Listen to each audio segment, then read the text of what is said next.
What's up, everybody? Patrick 1969. As you see before you in front of the lens, we have the Maganac Corp MSIA action figure.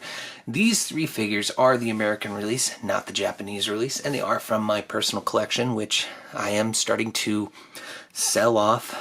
And so, because so many of you enjoy the MSIA figures, I decided to kind of revisit, do a little bit of a better job at showing you guys how these figures look up close, especially with this nice 4K camera.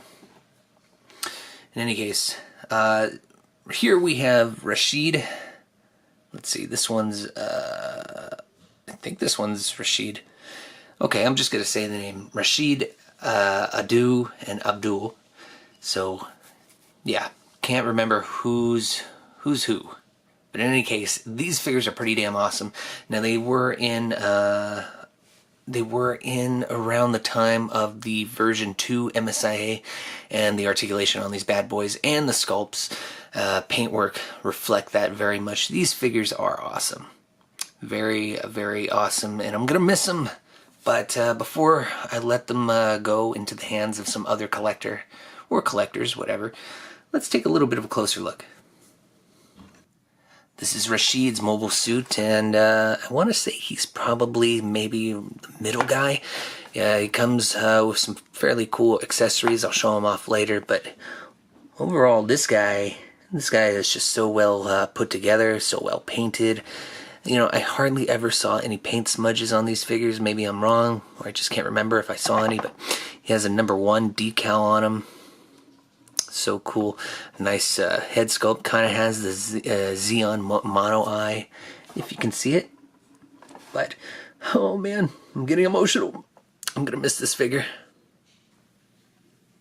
Next we have Abdul, and man, this guy is kind of like the big football player of the group. Huge shoulder armor attachments, and then he has these kind of wings folding over the backside of the arms. Wow, really kind of crazy. I never thought about that. Not a lot of movement, but whatever. So these guys all pretty much have the same base in terms of the upper torso, the midsection, and the legs. Really what you're going to see a difference is in maybe the shoulder armor. Well, yeah, in the shoulder armor, the head, and sometimes in the arms. But we'll check that out soon enough. Just look at this guy. Look how great he is. Man, nice thrusters in the back. Last but certainly not least, this is Auda. I can't pronounce the guy's name, but he has pretty much the most interesting out of the three. He has this crazy arm for his left arm. And yeah, a little bit smaller shoulder armor pieces, and like I said, everything's pretty much the same in terms of torso and legs and mostly arms. It's just the head that switches out from time to time.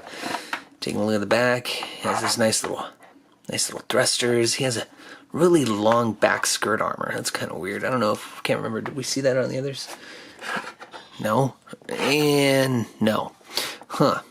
So pretty interesting there, and miss this guy too. Alright, let's take a look at accessories. Okay, in front of the camera we have all three of the mobile suits with their individual accessories in front of them. It's just easier this way for me. So starting off with Abdul, I think that's Abdul. It's kind of hard still to remember all these names. Abdul's mobile suit comes with a shield, which comes with an attachment. You can place this on either forearm. He also comes with a beam rifle and one extra set of interchangeable hands. So this figure comes with closed fists and beam rifle holding trigger fingers. Going with Rashid, I think is the middle one. Rashid comes with the beam rifle. He comes with a giant melee weapon in the form of a giant, well, if you want to say it's a heat hawk, go ahead. I'll run with that. He also comes with 2 sets of interchangeable hands, trigger finger and melee holding hands. Last but not least, Abdul, I don't know.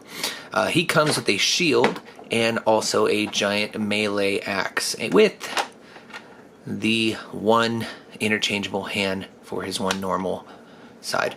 Really weird. I thought that was odd. I mean, I really thought Rashid should have gotten a shield, but whatever, it is what it is. You can mix and match these parts and do whatever you want, but that is entirely up to you. Now we're going to go down articulation, and I'm going to use Rashid's mobile suit just because it seems like it's more freewheeling and I don't have any armor in the way really to hinder what I have to show you. Now, like I said, most of these figures, or all three of these figures, are pretty much the same. All you'll see in terms of difference is usually an arm or shoulder armor and the head. Everything else is pretty much the same. You might see a difference in the backpacks also, I think. Can't remember. Anyways, full 360 rotation in the arm, and the arms kick up about that high. You get this nice kind of double bend. Yeah, double bend in the elbow. I like it. And you get a full 360 rotation in the wrist because that is attached via a ball joint. And I think these shoulder pieces, or these elbow pieces, can come off. So if you're ever buying this guy loose, make sure to look for these pieces. They can pop off really easily. Moving to the head, there's no real movement. You don't want to try and rotate. You'll probably do some paint rub, and that's a no-no. Moving on to the torso, there's no torso articulation at all. You can rotate just a little bit, but it doesn't want to move hardly at all. We then make our way to the skirt armor. The side skirt armors are ball joint attached, so they can move left or back and forward, but they can't move up very much. The front skirt armor is pretty stiff. You can't really kick high. And you can kick a little bit, but not very high with the leg. You do get a double bend in the knee, and once again, you have armor pieces covering those knees. So again, be sure to have those pieces with the figure when you're buying it loose. Moving on to the ankle, you get ankle armor, which of course all mobile suits have. You get some nice ankle pivot, a little bit. You can go up and down with the foot. Moving to the back.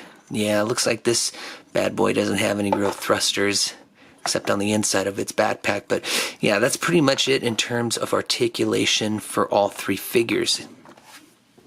Rashid's mobile suit was pretty cool and freewheeling, but Abdul is obviously hindered by these huge giant shoulder pads, shoulder armors, I want to call them. He's not going to have any shoulder armor or elbow armor on his elbows, obviously, or armor on his knees. So just keep that in mind when you're buying these figures, this figure as well. Oh, the back here. Yep, there we go. We have some articulation in the thrusters for the backpack. And I don't know if I mentioned that the back skirt armor also moves a little bit, but that's not really going to affect articulation hardly at all. Last but not least, Audas or Audas or whatever. Same articulation, the only difference being this giant claw arm and hand. You get double bend in the elbow for this guy. Yeah, nice articulated fingers as well. Only the thumb, really. But a very, very cool figure. And I forgot to mention, you can also do some rotation in the bicep of these figures. So that is another thing you have something to look forward to. Backpack has thrusters that move a little bit, but really this huge skirt armor is in the way, so it kind of makes it hard for it to be articulated. A little bit of a difference, the back of the legs, the calf area, doesn't have little holes or thruster ports, so maybe, yeah, that's a little different. Did not notice that before. So that's it. These figures are done, and as I mentioned before, I'm starting to sell off my loose MSIA action figure collection, and these are just some of the rare ones that I had. And I don't like to use that word too often, rare, because figures aren't usually rare. They're just super expensive. They're always there for you to purchase. It's just, you know, money-wise. Now, as I mentioned before, also these figures loose are going for generally around $30 each, $25 to $30 each, in complete form. In the package, you're going to see anywhere from $40 to $50 depending on the seller. And that's not even adding in shipping, because they're always going to want to ship an extra $10, $15 for some reason. That makes no sense. Tell them to go first class mail. Any case, these figures are great. If you were a Gundam Wing fan back in the day, you have to get this to complete your these three figures, excuse me, to complete your collection. And again, these are the American version. These aren't the Japanese, so you're not going to see any of that Panaline crap that I'm not a huge fan of. But needless to say, these figures are still in amazing looking shape for being super, super old. And yeah, I just really, really wish I really wish I could hold on to them, but I'm starting to let my loose collection go, and I'm starting to get everything in the package, so these are just part of it. And on top of that, yeah, it's time to part with them, so I hope they go to a good home. They'll be going up on eBay soon, and I'm gonna miss these little guys. Oh man, I hope they make some robot Damashi of them pretty soon, and I hope they're not exclusives. So anyways, I hope you enjoyed this closer, more detailed look at these 3 MSIAs. I love them. I'll miss them. I hope to get them again. Mint on card. Can't wait. Take it easy, guys. Hit like, dislike, subscribe, comment, tell me what you think. Of course, share, do all that great stuff. And I'll catch you later with more MSIA reviews. Bye.